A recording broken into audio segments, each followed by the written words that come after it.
The descendants of French soldiers from the First World War reenact the experience of the trenches. This was the first modern war, which meant new weapons. And for the ordinary soldier, the most terrifying weapon of all was gas. Antonin Jouffroy was gassed in the trenches. He survived but had health problems all his life. His great-grandson keeps his memories alive. He was traumatised by the gas. Along with the corpses, the senseless massacre, the daily horror. They had to become animals to survive. The earliest chemical attacks used tear gas, but soon deadlier poisons were introduced. Chlorine that attacked the lungs and mustard gas that blistered the skin and caused internal bleeding. But the danger posed by chemical weapons in France didn't end here in the trenches.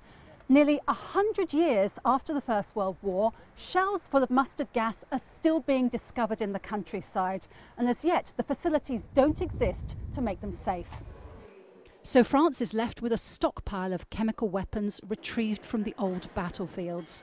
And the more time passes, the more unstable they become. Important impact of the gas. Despite the outrage over the use of chemical weapons, historians say they were largely ineffective from a military point of view. The strategic impact of gas is very limited. There's no defeat, no victory we can attribute by using gas.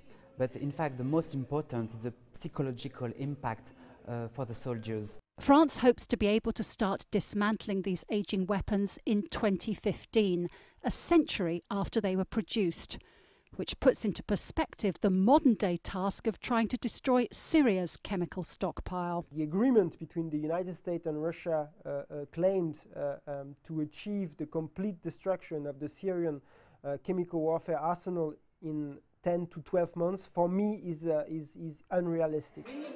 This is the legacy of chemical weapons. Generations after a conflict, when old enemies are now friends, the danger lives on.